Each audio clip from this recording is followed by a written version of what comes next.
Зочны цаг нэвтрүүлэг. Дэлхийн монголчуудын Энжел радио 88.3.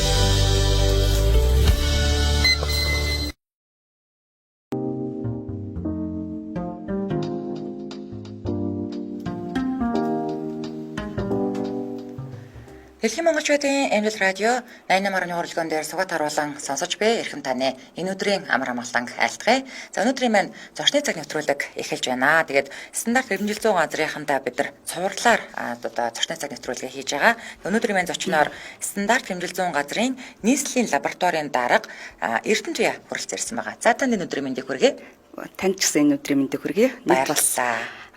FM радио сонсож байгаа үзэгчтэй бас сонсогч нартай энэ өдрийн мэндийг хүргэж байна. За баярлалаа. Тэгэхээр өнөөдөр та хоёр хүнсний лабораторийн өнөөгийн нөхцөл байдал гэдэг сэдвээр ярилцсанаа. Тэгэхээр бас эхний асуултаа ер нь одоо юу гэдэг ингээд танаа дээр ямар нэгэн одоо магадгүй зөндөл олон төрлийн одоо юу гэдэг ингээд дэлгүүрт худалдаалагдж байгаа хүүхдийн байр боллоо гэхэд бэлгэний дээжээс очдог байх те. За одоо хүүхдийн үдийн цайны хөтөлбөрөөс хоолны дээж очдогч байх. За ресторан юу гэдэг ингээд цайны газруудаас бас иргэдийн гомдлоор дээж очдогч байх те. Янз бүрийн хүнсний бүтээгдэхүүнд мэдээж шинжилгээ хийж байгаа байх. Тэгэхээр цаг хугацааны үед бас хэр шуурхай ажиллаж байна. Тухайлбал одоо нэг шинжилгээг хэр хугацаанд хийдэг вэ гэдгээр хоёлаа яриагаа эхлэдэг хөө.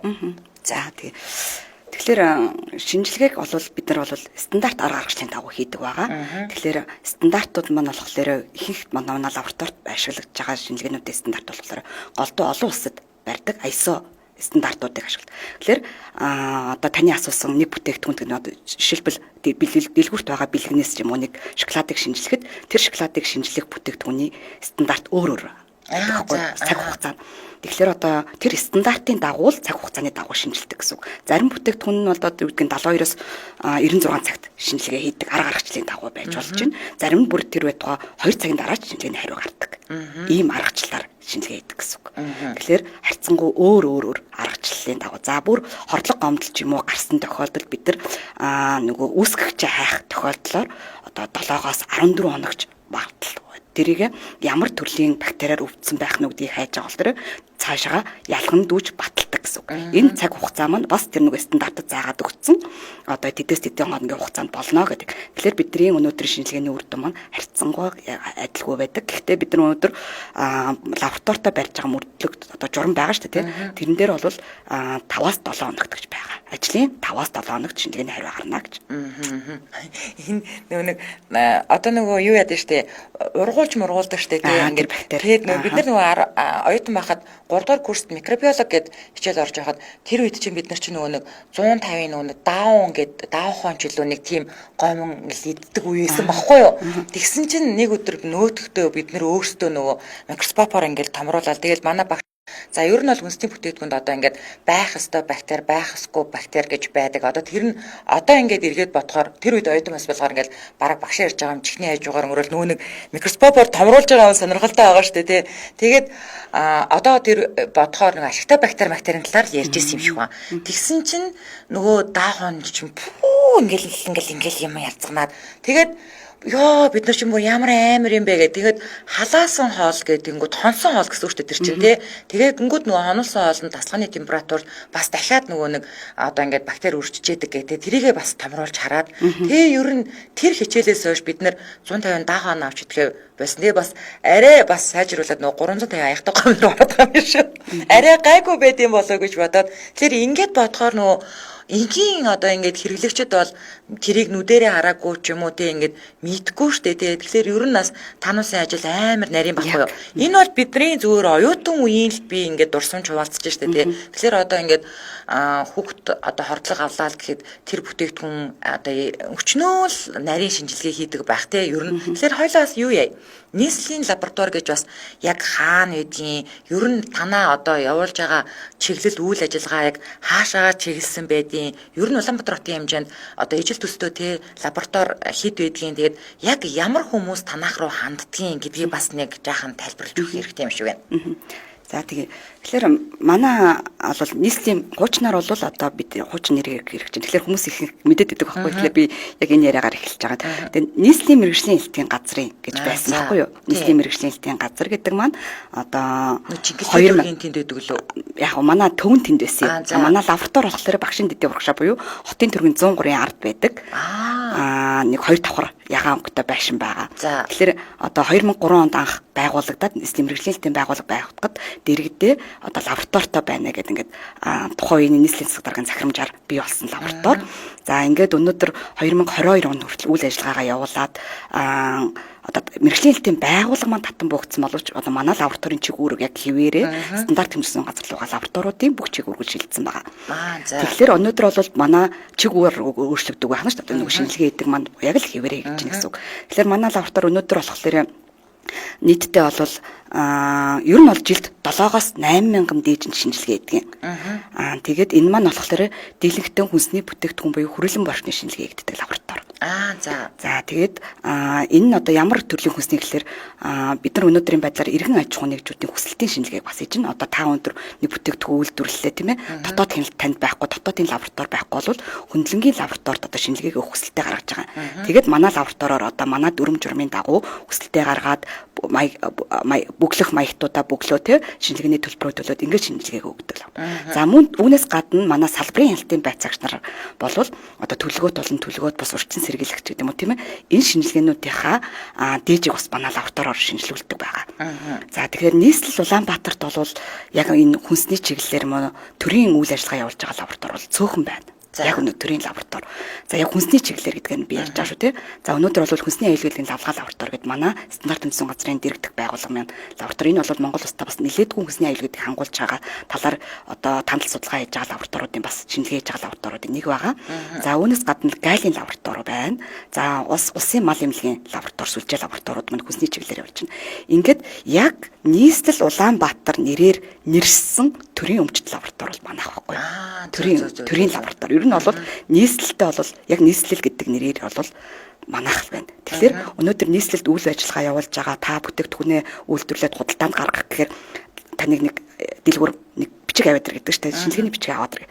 Тэгэхээр тэр бүтээгдэхүүн хүмүүс манд шинжилгээний бичиг авчрахад бол манай лабораторид хандаж шинжилгээнийхэн бичиг гаргаж одоо өнөөдөр худалдаа алах ч юм уу яг гол чиглэл хүсэлтээр хийж байгаа шинжилгээнүүд маань дийлэнх нь ийм байдлаар явагдаж байгаа гэсэн үг. За одоо сүүлийн үед нөгөө нэг өстой хүнсний аюулгүй байдал алдагдлаа өстой болсон болоогүй баахан юмар бортцсон тарьцсан тий ингээд хүнс одоо импортоор орж ирж байна л гэд генетикийн өөрчлөлтгүй үгүй эн чин генетикийн өөрчлөлт гэж ер нь юу яриад байгаа ингээл тий ингээд яриад байдаг. Тэгэхээр дандаа лабораторид яг энэ генетикийн өөрчлөлттэй одоо энэ хүнсний бүтээгдэхүүнд шинжилгээ хийдгүү ер нь тэр генетикийн өөрчлөлт гэж яг юуг хэлээд байгаа юм бэ яг бас мэрэгжлийн үний амнаас нэг сонсож байна. Тэгэхээр ийм байна. Ер нь бол гений өөрчлөлттэй бүтээгдэхүүнийг шинжилгээ хийдэг лаборатори бол ерөнхийдөө цөөхөн байна. Миний мэдгээр бол өмнө одоо хүнсний аюулгүйн лавлгаа лаборатори маань хийжсэн. Яг өнөөдрийн байдлаар бол төр зогссон байгаа гэж би харж байгаа. Тэгтээ бас сайн бүрэн дөр мэдлэг. За манай лабораторийн үед болохоор ер нь бол тоног төхөөрөмжийг ингээд шинжилгээтэй холбогдуулаад төсөв тавигддаг байсан.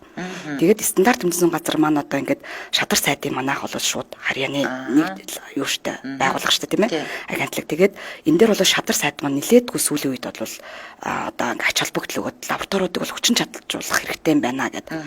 Тэгээд ингээд урд оноос эхлээд манай лабораториуд дээр ингээд төсөв тавигдчихсан тоног төхөөрөмж. Үүнтэй холбогдуулаад манайх 2024 онд яг одоо энэ өнгөрсөн жил байх нь шүү дээ. Энэ гений өөрчлөлтөд бүтээгдэхүүн шинжилгээх PCR гэдэг одоо молекул биологийн шинжилгээх багш тоног төхөөрөмж авч суйрлуулсан байгаа. Энийг худалдан авах ажиллагаа зарлаад тэгээд энийг өнөөх өдөр.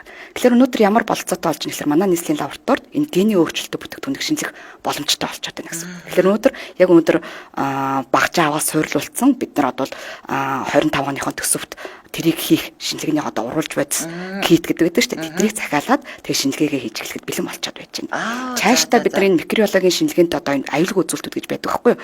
Аюулгүй үзүүлэлтийг микробиологийн шинжилгээний аюулгүй үзүүлэлтийг 100% хийхээр зорж ажиллаж байна. Тэгэхээр энэ багш тоног төхөөрөмжтэй болсноороо бид нар энийг хийх боломжтой байна гэсэн үг. За тэгэхээр ер нь бол дэлхийн нийтэд бол гений өөрчлөлтөд бүтээгдэхүүн гэдэг нь ер нь одоо юу гэдэг нэг шар буурц гэд байж тий. Одоо улаан лолиг ингээд бид нар одоо тарж одоо хиймлэр маягаар тарж хийж гэнэ гэсэн үг шүү дээ тийм ээ.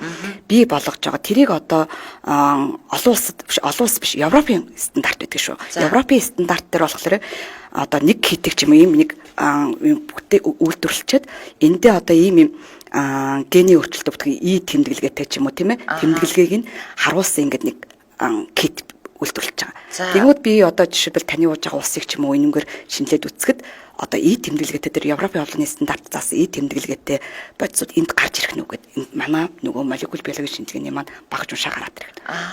Тэгээд таны одоо ийм бүтээгдэхүүн чинь хэрвээ эдэн дээр байгаа юм илрээд гараад бол таних одоо энэ бүтээгдэхүүн чинь гений өөрчлөлттэй бүтээгдэхүүн мөн байна.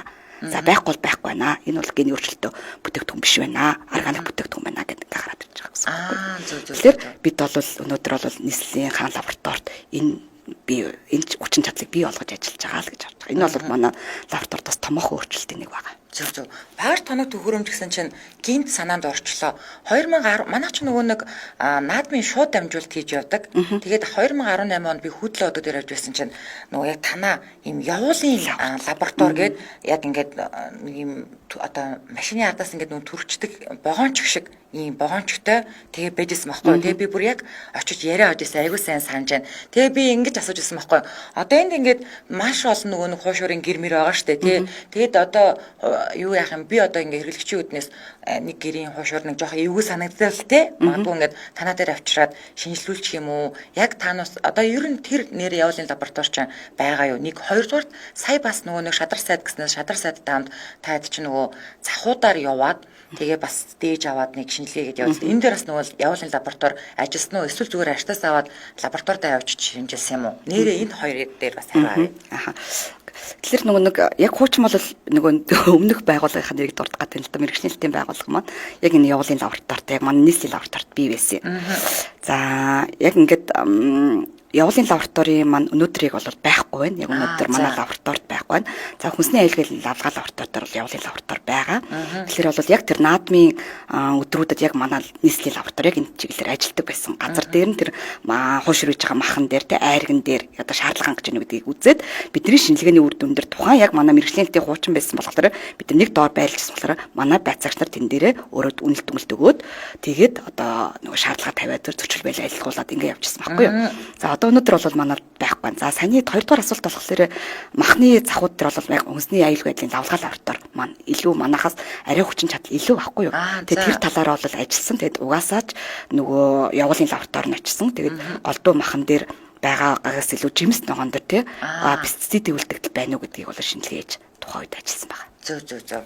За тэгэхээр одоо ер нь олон улсын жишгт нийцсэн сүүлийн үеийн багш тоног төхөөрөмжөөр хэр хангагдсан байгаа вэ? За сая бол ингээд генетикийн одоо гений өөрчлөлттэй бүтээгдэхүүнийг ямар ч байсан шинжлэх. Гэхдээ одоо хараахан 25 оноос арай эхлэх байгаа юм байна те. Урвалжуудаа хүлээж байгаа гэсэн үг юм байна те. Ер нь бусад тоног төхөөрөмжөөр бас хэр хангагдсан байдیں۔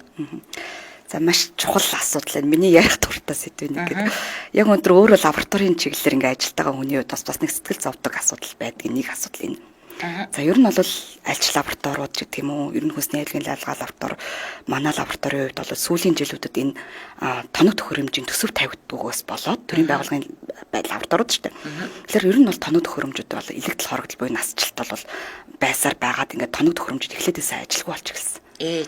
За тэгээд үүнтэй холбогдуулаад би одоо удирдлагуудаа тухайн үеийн бас сайдуудыг ирэхэд бол өнөөдөр манай зөвхөн өөрийнх нь лабораториудаар хийсэн судалгаагаар 85% нь одоо тоног төхөөрөмжийн шаардлага хангахгүй болсон. Нийт тоног төхөөрөмж маань 85%. За тэр маань 2012 оноос өмнө үйлдвэрлэгдсэн тоног төхөөрөмжүүд байсан байхгүй юу?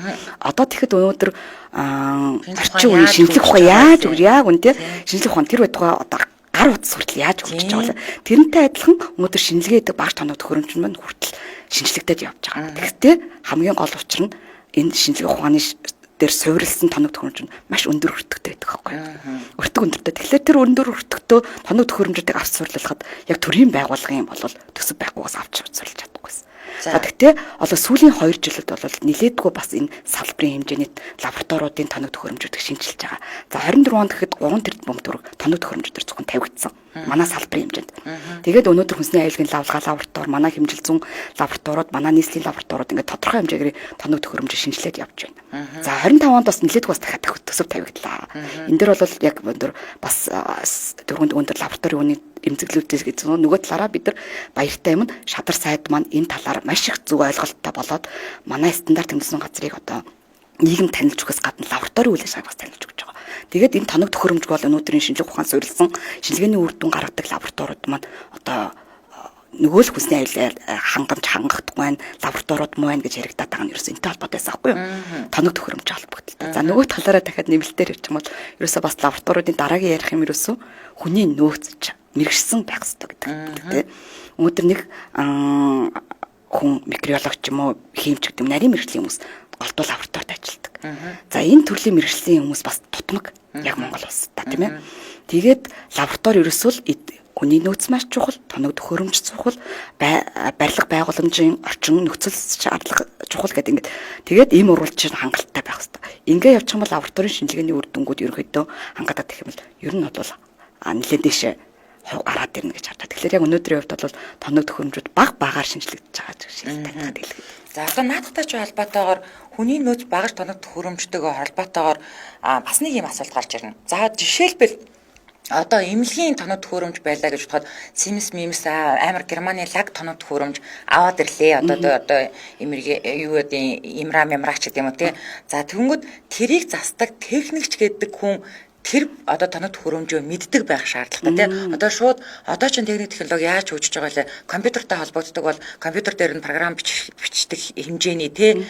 Эсвэл нөгөө эмч нь тэр нөгөө тоног төхөөрөмжөөрөө гараад ирсэн одоо шинжилгээг хараад шууд уншдаг байх жишээний. За тэгэнгүүт тэгэж бас чадахгүй болохоор дахиад одоо ингээд нөгөө мэрэгшээд нарийн мэрэгчлэр ингээд сурах шаардлагатай болно доо.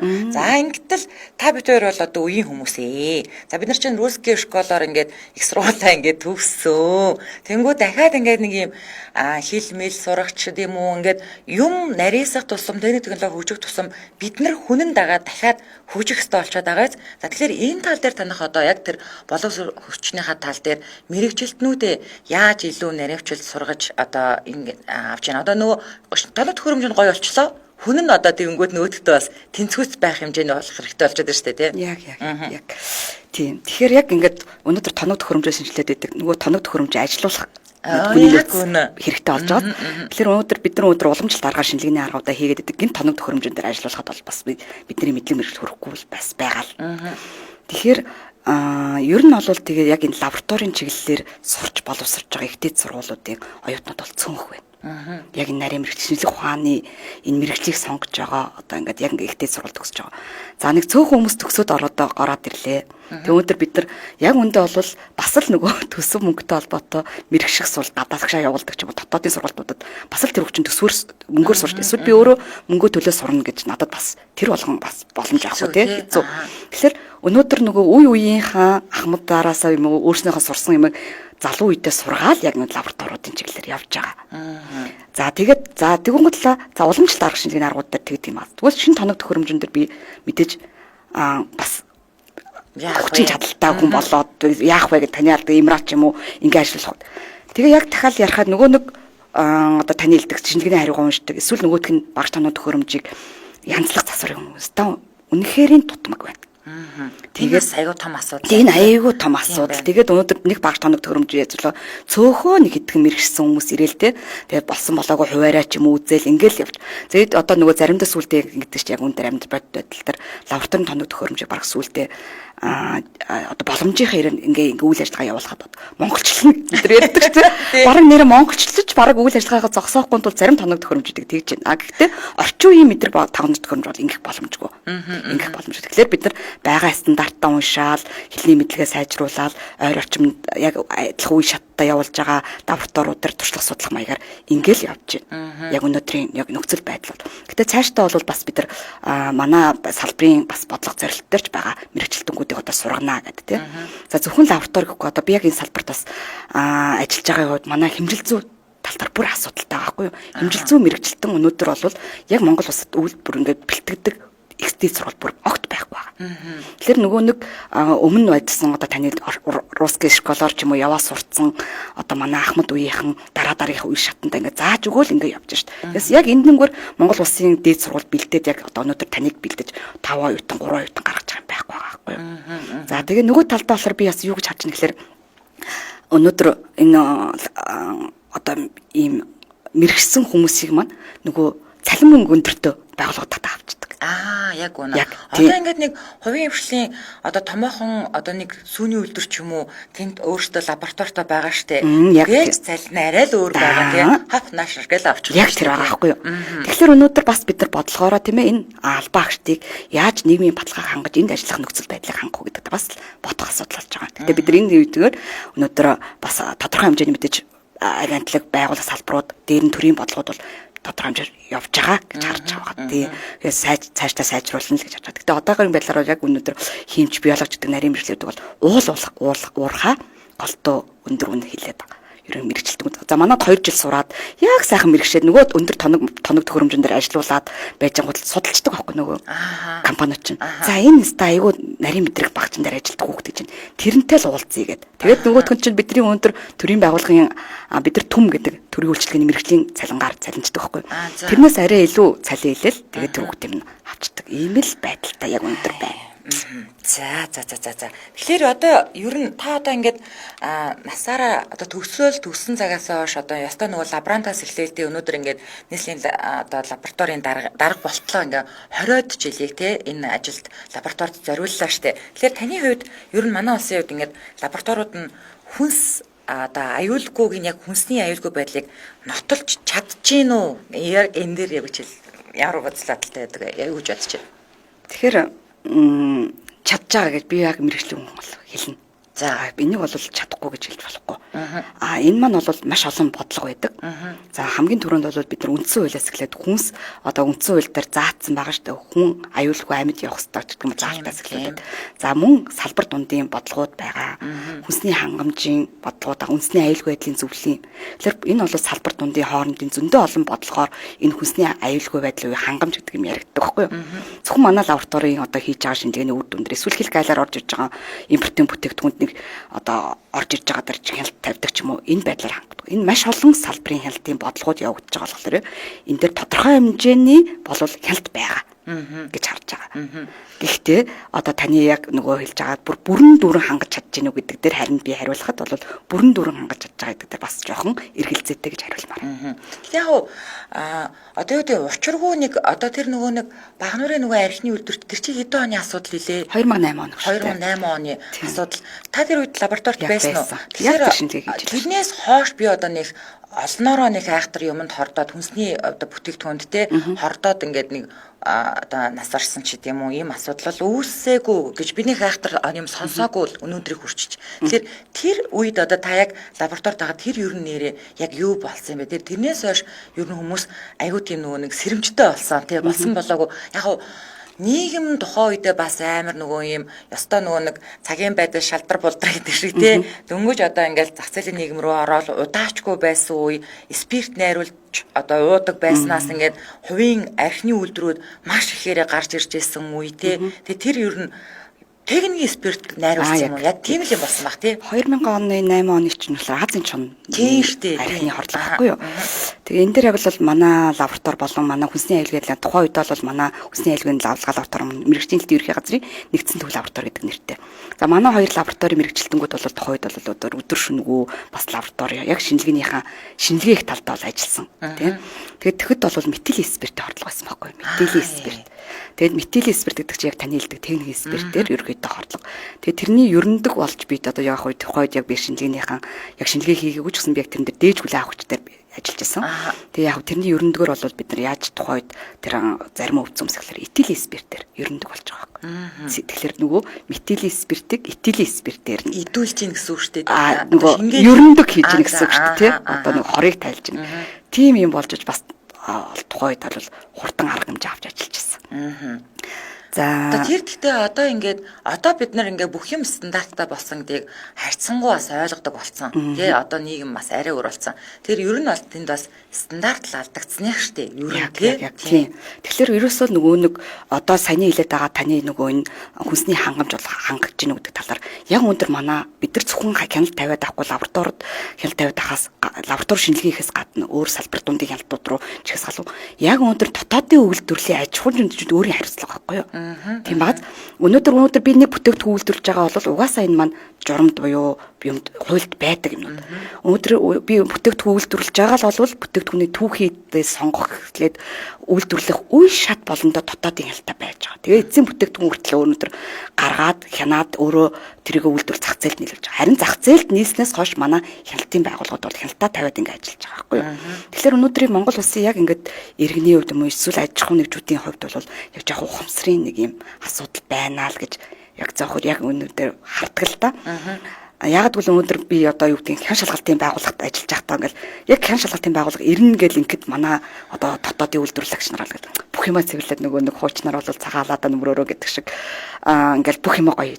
Тэгэл өнөөдөр хян шалгалт дуусаад бол маргааш нь ингээл яг байдгаараа нөгөө нэг хууч юмнуудаар ядаж наад захын өндөр хүнсний үйлдвэрлэл үйлдвэрлэгч авал та гараа угаагаад зохистой тадлыг хийцэн малгаагаа өмсцэн малгаагаа юугаа маска зүүцэн зүгээр л өдөр тутамд л хяналт байгаа юм шиг л ажиллах хэрэгтэй байхгүй. Тэгтээ өнөөдрийн яг манай монголчуудын ухамсарт яг энэ бүрэн дүүрэн байдгүй.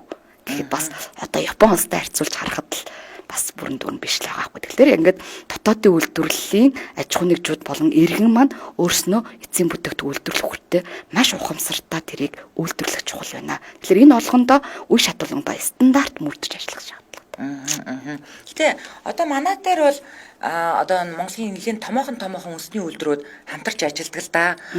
Одоо мах маркет ч гэдэг юм уу. За эсвэл одоо юу сүү хувьцаат компани ч гэдэг юм уу. За ер нь нэлээд олон том компаниуд хамтарч ажилладаг. Тэгэд анзаарч байхад одоо юу гэдэг юм. Хэмнээс бол Монголын стандарт, за ICO одоо олон улсын стандарт, хасап стандарт бол одоо хасапыг бол бас нэлээд олон үйлдвэрүүд хэрэгжүүлж ажиллаад. Тэгээ манайхаас бас ганц нэг хүн нөгөө ер нь бид нэр ингээм хамтарч ажиллаж байгаа байгууллага маань яг үнэхээр одоо энэ цаасан дээр одоо биднэрт өгөөд байгаа аман тайлбарт байгаа нийцээд байгаа мó нийцэхгүй байгаа мó гэдгийг бас нийгэмд гэсэн очиод нүдэрээ хармаар нь штэ тий. Тэгэхээр хүүст амар юм байна гэсэн нэр ийм нөгөө ковид үеийн цагаан уц өмсөж ороод амар хариуцлагатай ингээд тэгэхэд би бас өөрөө апууд арчиж үзсэн.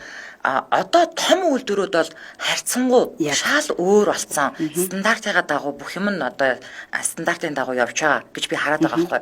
Тэнгүүд одоо жижиг дунд үйлдвэрлэлүүд те харин ямар байдгийн баа. Тэгэхээр таны хувьд одоо юу гэдэг ингээд манай улсын хувьд хүнсний үйлдвэрүүд нь те одоо хүнсний аюулгүй байдлын суур нөхцөл шаардлагуудыг бас хэр хангаж байгаа юм бол. Тэгэхээр яг одоо манай лаборатори ч гэсэн өөрснөө яг энэ таны хэлдэг хувийн зарим лабораториудын хувьд бол арай л бас жижиг баг төрийн байгууллагын лаборатори байж. Яг тэр нөгөө нэг дотоодын үйлдвэрлэлийн нэлээд томоохон аж ахуй нэгжүүдийн бол хян шалгалтууд нь ч юм уу дотоодын үйлдвэрлэлийнхаа хяналтууд бол маш сайн байдаг. Тэгэхээр тэнд болохоор тэр дотоодын үйлдвэрлэлийг бүтээгдэхүүн гаргадаг хяндаг хүний нөөцтэй байгаад байна шүү дээ. Яг үнэ. Тийм. Хүний нөөц нь өөрөө одоо энэ болгоныг ингээд үе шатандаа хянаа. Тэгэхээр нөгөө таны хэлдэг жижиг донд үйлдвэрлэлийнх нь тэгэхээр яах нь өнөөдөр би нэг 2 хүний бүрэлдэхүүнтэй нэг жижигхэн кебаб үйлдвэрлэж шүү дээ. Тэгээд би тэрэндээ жишээлбэл яг хүний нөөц аваад чинь болгонд хяналт тавих боломжгүй байгаа байхгүй. Тэгэхээр энэ бас нэг бас асуудал байгаа байхгүй. Тэгээд одоо юу гэдгийг одоо манай яг нийслэлийн лаборатори дийлэнх нь одоо энэ хуваараа хийж байгаа аж ахуй нэгжүүдийн тий эсвэл хувь иргэний бүтээгдэхүүн үйлдвэрлэдэг байхгүй. Тэгээ тэд нар зохистой дадал буюу хасап тий энэ нөгөө GMP гэдэг минийг яг ингээд мэдлэг мэргэжилтийн талдаа аюу асуудалтай. Хасап нэвтрүүлэн ч гэдэг мэдэхгүй тий эцэгтэй зэгэнж хаана гэдгийг GMP гэж нөгөө нэг лабораторийн зохистой ядаж гараа угаагаад хийж чадахгүй л байгаа байхгүй. Гэхдээ уулнаар да би зүгээр ингэж боддог байхгүй юу? Хэрвээ одоо ийм үйлдвэрлэл хүнсний чиглэлийн үйлдвэрлэл явуулах байгаа бол ядаж одоо яг нэг хүнсний технологич ч юм уу эсвэл нийтийн олонний мэрэгчлэлтэн ч юм уу авчих юм бол тэр хүн чинь нэг 4 жил нэг номын дугын сонсоод ногоо төвшүүлийн нэдцэн хүн чинь бас нэг арай өөртөө ядаж л одоо ресторан бар гэхэд суудлын эргэлтийн тоон хийдийн за тэгвэл одоо ингээд технологи карт гэж гаргадаг штэ тий тэр технологи картынхаа дагуу алга тогооч ч юм ингээ явна штэ эн чинь нэг стандарт л байхгүй юу нэг цолыг стандартчууд өөрхөн тий. Тэгэхээр энийхээ дагуу ингээд явчихна. Тэнгүүд зүгээр би ингээ яг таны хэлж байгааг ингээд харахаар зүгээр л эхнэр нөхөр хоёр нийлээд тэнгүүд нөгөө эхнэр нь ягтлан ч гэдэм үү тий. Санхүүгээ ингээ барь явдаг. Нөхөр нь бол одоо тэнд түгээгчийн л ажил хийж байгаа байхгүй одоо дэлгэрүүдээр ингээд юмаа түгээгээд ингээ явдаг. Зүгээр одоо бас юу гэдэг нэг жолоочч байд юм уу тий. Тэгэхээр нөгөө нэг энэ чинь нөгөө стандарт чинь алдагдаад яг ингээд гормынхоо дагуу яг ингээд нөгөө нэг жороороо хийгдэж байгаа мó гүү мүү тэнд нөгөө нэг ариун цэвэр яаж хангагдаж байна гэд. Тэгэхээр яг энийг ингээ харахаар хэрэглэгчийн үүднээс харахаар нөгөө нэг ад үзэгдээд байсан мэрэгжлийн хяналтын байгууллага чинь хэрэгтэй байгаад байгаа байхгүй. Тэнгүүд та хэд ч одоо ингээд мэрэгжлийн хяналтынхан чинь ингээд чиглэл рүүгээ явцсан штэ. Тэгээ яг хуу яагаад би буулгасан татан буугдсан ингээд бодохоор яг үнэндээ бол бас ортой гэвэл ортой ингээд нөгөө уул нь бол ингээд чиглүүлж өгөх үүрэгтэй хүмүүс байтал илүү их одоо ингээд шалгаад айлгаад ичээгээд тэгээд нөгөө бас нэг юм авилгалын юм асуудлууд үүсээд ингээд бараг энэ ингээд дамжирсаар хагаад татан буугдах хэмжээнд очисон юм болов уу гэж ингээд хардаг байхгүй. Тэгэхээр одоо яах вэ? Одоо тэгтэл ардталт нь хэрэглэгч бид нар энэ ч нард хохироод байгаа байхгүй. Би одоо нэг юм амар цаана ингээ галтгоонд нь жом язганж байгаа газрын хоолыг наана би үүсгэний зааланд идээ сууж байгаа би мэдэхгүй байхгүй юу. Тэгэхээр одоо бид нэр яах вэ? За ер нь бол яг л нөгөө бас миний ярих бас ярмаар байсан нэг сэдв бас гүнлээ. Яг мэрэгжлийн хүн гэдэг чинь бас өөр үдэг юм байна. Тэгээд яг ийм бодогдож байна. Ер нь бол би өмнө хэлжсэн шүү дээ. Манай одоо Монгол улсын иргэний хувьд яг энэ ухамсарын асуудал байгаа байхгүй. Яг ухамсарын асуудал. Тэгээд одоо тэгэхээр одоо хяналтын байгууллага бол татан буугдсан ч гэсэн нөгөө чиглэл үйл ажиллагаа бол ерөөсөй байхгүй болоогүй шүү дээ. Яг салбартаа очиод одоо нэг салбар дээр юу гэдэг юм бодлого хэрэгжилт хяналт гурвыг нэг малганд оруулах гад үзээд бид нар одоо өнөөдөр явж дээ 2 жилийг бас ардаа үлдчихэд байна. Тэгээ ингээ эргээ харахад зүгээр яг энэ зүгээр миний хувь хүний бас бодол шуусыг яг ингээ тухайн одоо байгууллагынхаа нэрийн өмнөөс бас хариулж байгаа биш. Яг ингээ бодцоо энэ салбарт ажиллаж байгааг үед харахаар яг арай л эрт хяналтын байгууллагыг татан буугдсан болов уу гэж харж байгаа. Тэгэхээр би хяналтын байгууллага байх ёстой гэж харж байгаа. Яагаад тэгэхээр бидний өнөөдөр нэг ухамсартай ярьж байгаа. Өнөөдөр бид түрүүнд хэлжсэн би одоо яг Япон улстай харьцуулахад өнөөдөр Монгол улсын хүн өнөөдөр хэн шалгалт ирэхэд нэг өөр юм бэлдээд байхгүй болчоор одоо яг таны хэлдэг чинь нөгөө тоотлын өрөөнд юу болж байгааг мэддэггүй байгаа таахгүй. Тэгэхээр манай монголчууд яг нөгөө ухамсартайгаа ерөөсөө л хянан чамааг харна ингээд чи яг хий гэдэг юмар л ингээд жоохон яг байгаад байна л та. Тэгэхээр өнөөдөр яг буцаад энэ хяналт гэдэг юм одоо зөвхөн яг яамдууд дээр нэг салбар дундаа биш. Бас нэг доор малганд оруулах гэж үтсэн боловч яг өнөөдөр байгаа нөхцөл байдал маань бас арай биш байна. Хяналтан дахиад тустай байх хэрэгтэй юм байна гэдэг. Тэр нэг өдөр очиж чи хийгээч гэж хэлүүлэх гээд нь шүү дээ нөгөө иргэн маань тий тэр нөгөө юм руугаа арай л эрт байна л гэж би хараад байна л да. Тэгээд одоо энэ бол зөвхөн миний өөр тэгэхээр хяналт бол байх нь зөвөө л гэж харж байгаа. Зөв. За ер нь тэгээд та хоёрын ярилцлага бас өндөрлөг тийшээгээ хандж байна. Маш сонирхолтой байлаа. Тэгээд хамгийн сүүлийн асуулт тойлоо түрүүн инглиш штэ мэрэгсэн одоо ажиллах хүчний нөөц одоо тутмаг байна гэдээ ярьлаа. Тэгэхээр яг ингээд юу гэдэг одоо нөгөө нэг хэсэг чинь бүгдээрээ л ихтэй боловсрал эзэмшгээд л ингээд гүгээд байсан. Одоо харин нөгөө нэг харьцангуй одоо юу гэдэг политехник коллеж гэдэг юм уу эсвэл нөгөө бидний үеийн темс одоо л институт болсон тий. Эднэрийн хүүхдүүдийг хурдан одоо нөгөө бид нар ч 2 жил сураад ингээд төсчихөж байгаа штэ. Тэгээд энэ хувийн аж ахуйн нэгжүүд айгүй айхтар тэнд ингээд нөгөө нэг хүүхдүүдийг ингээд бэлтгэж агаад тэгээ ингээд татаж аваад байгаа байхгүй одоо энэ барилгын салбарын хоол үйлдвэрлэлээр уурхаан салбарын чинь тэгээд тэр яг хоол үйлдвэрлэлч гэсэн авч байгаа. Тэгэхээр яг энэнтэй адилхан юу гэдэг ингээд бодлогоор за та хоёр одоо угаасаа ингээд шийдвэр гаргах төвчний хүмүүс биш л дээ. Гэхдээ магадгүй ингээд бодлогоор одоо нэг ийм шинэ хууль одоо батлагдах яваад байгаа шүү дээ танаа чиглэсэн. Тэгэхээр тийшээгээ ч юм уу ингээд хууль руугаа ч юм уу ингээд оруулж өгөөд нэг ийм нэг сургуультай одоо бодлогын төвшөнд хамтарч ажиллаад ч юм уу тий тэмүүтээ нэг одоо жил алгасаад дараа жил наавч гэх юм уу одоо олон хүний хэрэггүй гэж бодож байгаа бол яг ингээд тэр нөгөө нэг хэрэгцээтэй мэрэгжилтнээ бэлтгэж авдаг эсвэл хурдвчилсан байдлаар одоо тэр месүүд коллеж эднэрийг түшиглээд ч юм уу нэг анги нээгээд тий ингээд мэрэгжилтнээ бэлдээд авах боломж бололцоо байд юм болоо юу гэж бодож байна. Бас байж болно тий. Энэ бас шинжлэх санаа байна. Тий байж болохгүй гэж би сая бодлоо л да. Байж болно. Яг энэ зөв. Тэгээд ер нь бол лабораториудыг зөвхөн би одоо яг тэр бүх өөрөж асуулт болохоор бүх тал дээр ингээд байж болохгүй гэж асуугаад. Тэгээд би зүгээр яг миний зүрийн толгойд орж байгаа лабораториудын одоо мэрэгчлэнүүдээр бас өөртөө буулгаж бодлоо л да. Тэгвэл одоо өнөөдөр лабораториудын нэгдсэн тогтолцоо бий болгоно гэдээ бид ингээд тий би болгох биш энэ бодлогоор ч юм уу үзэл баримтлаар бид нар бичиг баримтаараа юм болгоно гэдэг. Тэгэхээр би бас яг энэ тал дээрх уулзалтууд дээр ингээд шадар сайтын дэрэгдэх энэ уулзалтууд дээр ингээд яхад бас нөгөө энэ бэлтгэж байгаа сургуулиудын захирлуудад яг энэ үгийг хэлж байгаа байхгүй юу? За. Ер нь бол болцоод одоо юу гэдэг та бидэрийг өнөөдөр таны 4 жилийн чинь сургалтын төлбөрийг төр даагаад төр даагаад таныг сурч дуусны дараа өөрийн болгож авч байгаа ч юм уу тийм. Энэ тал руугаа бид нар сургалтынхаа хөтөлбөрт оруулаад төрийн болгыг бас нэг ариун өөр болгож болох юм болов уу гэд бас ярилцж ирсэн. Тэгэхээр яг ийм байдлаар бид нар өнөөдөр энэ хүмүүсээ одоо мис үтч гэдэг юм энэ сургуулиудыг төгсгөж аваад хурдан ингээд мэрэгжлийн хүний нөөцийн ингээд төрийн байгууллага маань хүний нөөцийн асуудлаа шийдэх бас боломжтой байна гэж харж байгаа. Зөв. За ямар ч байсан тэгээд бид нар бас иргэний хувьд бас хүнсний аюулгүй байдал алдагдлаа гээл яриа сонсоол байдаг. Гэхдээ яг түрүүний хэлсэнчлэн тэр Азийн чоноос хойш айхтар нэг хүнсний чиглэлээр одоо олсноороо тийм ингээд хорцсон хордлого бол сонсогдоог өнөөдрийн хүртэл тэгэхээр ямар ч байсан одоо хүнсний аюулгүй байдал нөгөө нэг бүрэн хэмжээнд одоо айхтар хамгаалагдсан биш гэж хэлэхэд хэцүү. Гэхдээ ямар ч байсан хүнсний аюулгүй байдлаа тодорхой хэмжээнд хамгаалаад яваад л байгаа юм байна гэдэг ойлголтыг өнөөдөр хоёлоо сонсогчдод өгсөн байх гэж бодож байна. Тэгээд үнэхээр сонирхолтой байлаа. Тэгээд энэ үрээд тайт хоёрын ярилцах цаг өндөрлөж байна. Өнөөдрийн маань зочноор стандарт хэмжил 100 газрын нийслэлийн лабораторийн дарга Эрдэмтгий хүрэлцэн ирлээ. Баярлалаа танд. Арилжаамжилт хүсье. Баярлалаа, ярилцсанд баярлалаа. За баярлалаа.